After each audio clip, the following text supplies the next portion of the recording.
Since nearly the beginning of Hollywood and the motion picture industry's earliest days, Westerns have always been one of the leading genres in all of filmmaking.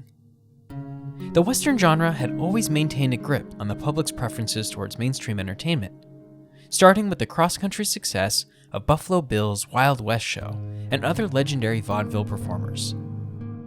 With the introduction of motion pictures, the Western genre was revolutionized, depicting the American frontier with a new lens that only made the American public's fascination with the Old West that much stronger.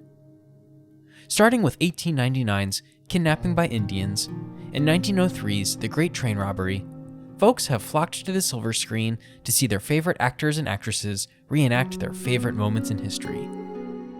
In the years since, Westerns have launched countless careers for performers and directors alike, winning countless awards and inspiring the imaginations of many who have used the backdrop of the Wild West to tell contemporary stories and challenge the perspectives of which we view our country's past.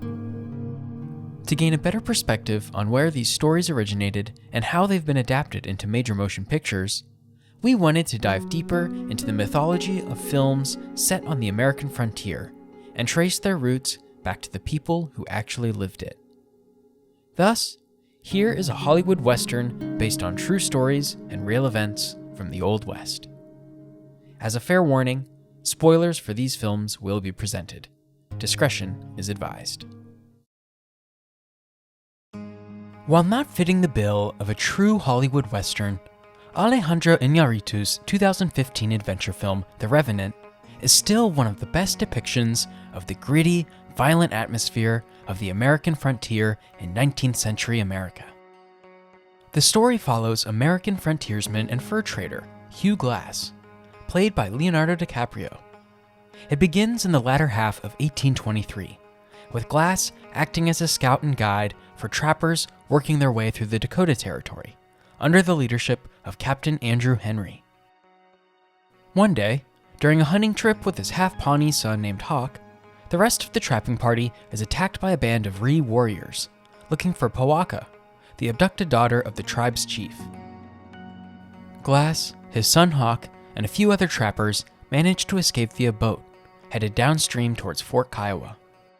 However, Glass quickly realizes the party will be susceptible to further attacks by the Ree, and directs the trappers to instead travel by foot, where they can remain discreet. The remaining pelts salvaged by the trappers are buried off the banks of the river, and the fur trappers continue south, navigating the untamed lands. During a hunt for small game, Glass is attacked by a grizzly bear, the mother to two cubs that had been disturbed by the trappers' presence. Glass is able to fend off the bears, but not before suffering near mortal wounds.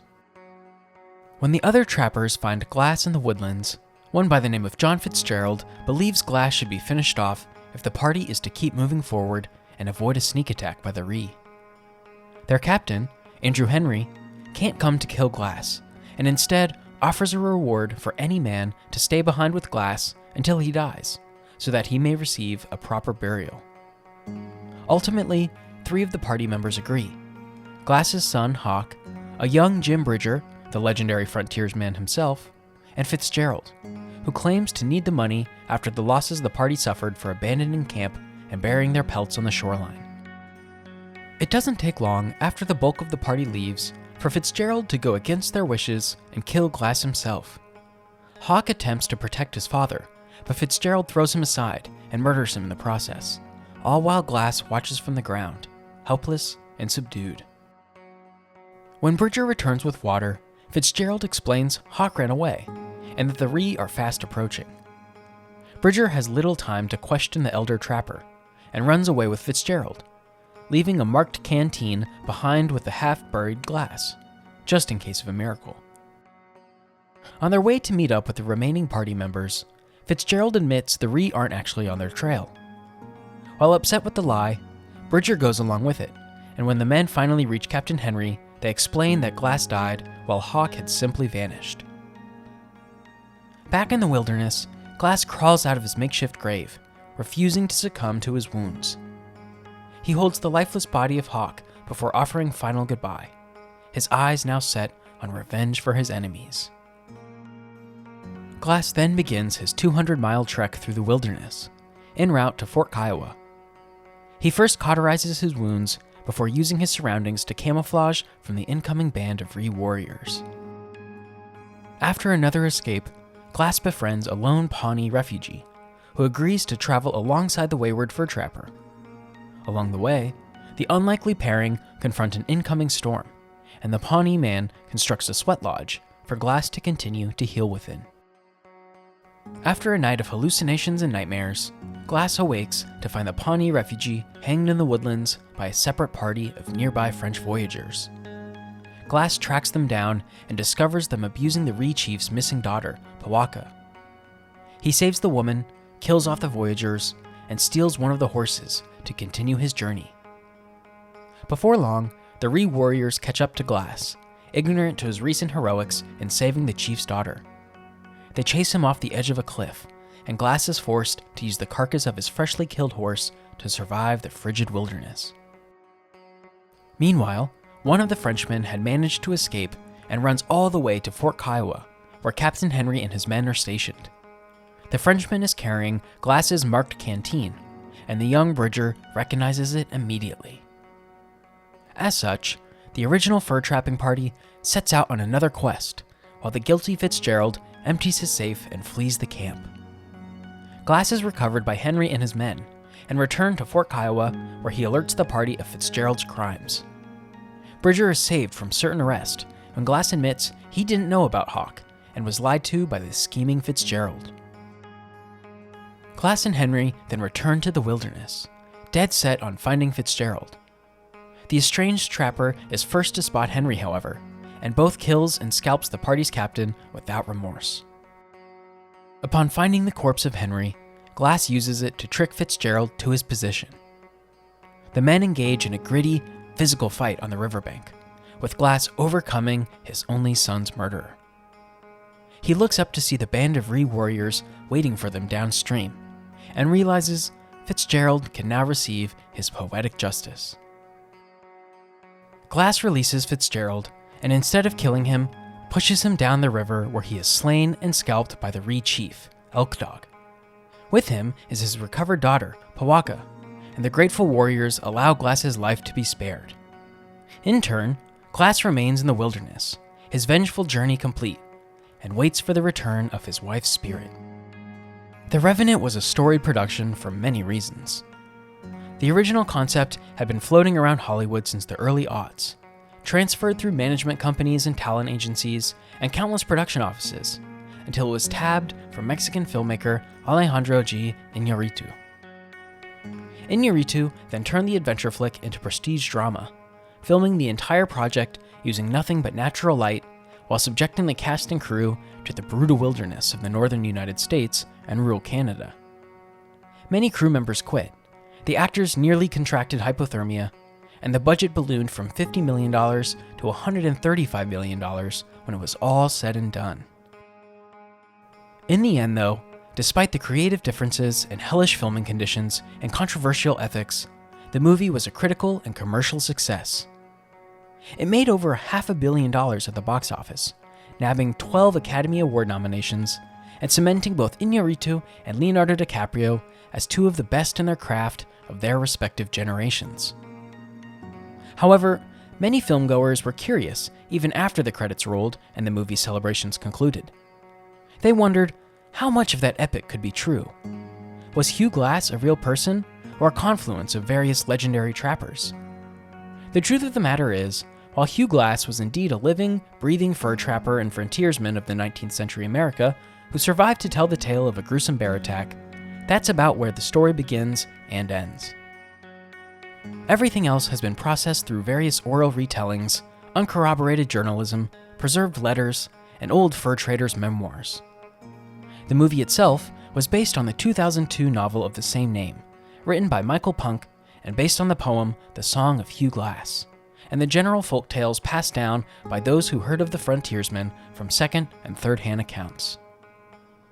The real story of Hugh Glass has been a topic of contention for years, with his early life being the most unknown. It is said that he was born to Scots-Irish parents in Pennsylvania, and would later become a sea captain by his mid-30s. In the late 1810s, Glass was captured by pirates in the Gulf of Mexico. The pirates told Glass he could either join them or take his chances with the roaring tide below, and Glass ultimately chose survival. The future frontiersman only stuck around for a year or two, before allegedly jumping ship with a fellow pirate and swimming to the shores of present-day Galveston, Texas. Here, he avoided recapture by the infamous pirate Jean Lafitte and made his way north to St. Louis, Missouri, after hearing of cannibalistic Native American tribes that were rumored to sweep the region back in the 19th century. Eventually, Glass was captured by a loot band of Pawnee tribesmen, whom he lived with for another couple of years. It was said Glass avoided death in the Pawnee camp by presenting their chief with a vial of cinnabar, an ingredient for Pawnee war paint. During his time with the Pawnee, Glass learned many skills and survival techniques, such as how to suck the marrow from bison bones and throw a spear. In January of 1823, Glass accompanied the Pawnee chief to St. Louis, Missouri, so that he might meet with the U.S. Superintendent of Indian Affairs. After sticking around the city once the chief returned to his tribe, Glass found an advertisement in the Missouri Republican, posted by the Rocky Mountain Fur Company. The company requested 100 men journey with their fur traders and frontiersmen along the Missouri River and into the Rocky Mountains, where beaver traps were waiting to be laid. It offered $200 per year, and Glass was all but convinced. Glass convened with General William Ashley and his 99 other men on the Missouri River in March of that same year. They traded gunpowder with the Reed tribesmen in exchange for 50 horses, and from there the fortunes faltered. A few months later in June, after a fellow trapper by the name of Aaron Stevens attempted to sleep with a Ree woman, the young man's throat was slit, and the warriors descended on the trapper's campsite. Glass was injured but kept alive, like he was accustomed to doing, and around 75 men were able to push off upstream and escape. They soon joined forces with the real Captain Andrew Henry and his 250 U.S. soldiers.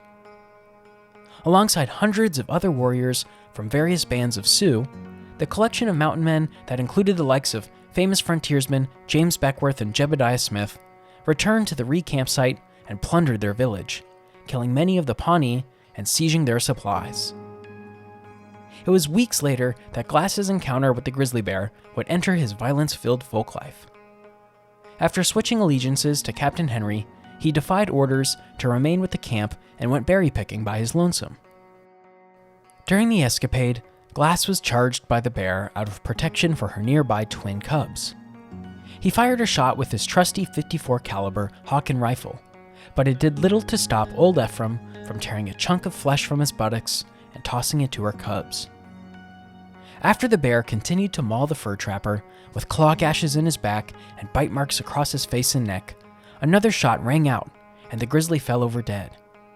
It's unknown whether Glass fired this fatal shot himself, or one of the 2 hunters designated to find game showed up in the nick of time. Regardless, the hunters alerted the rest of the party, and Glass was kept alive by torn pieces of cloth, keeping his open wounds together.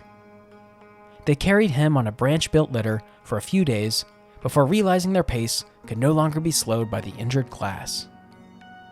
This is where reality does cross over with the Revenant. It's said that Henry offered a couple $100 to any men who stayed with Glass until he died, and 2 trappers, one by the name of John Fitzgerald and a teenager named Bridger, volunteered to stick by Glass's side. Where truth separates from fiction, however, is what happens afterwards.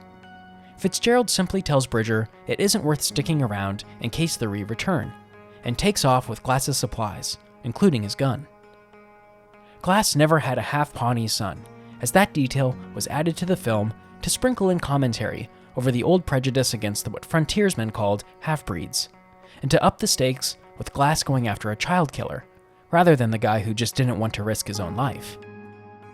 Glass's journey back to Fort Kiowa, however, did involve a lot of crawling through the wet woodlands and feasting on whatever lay in his path.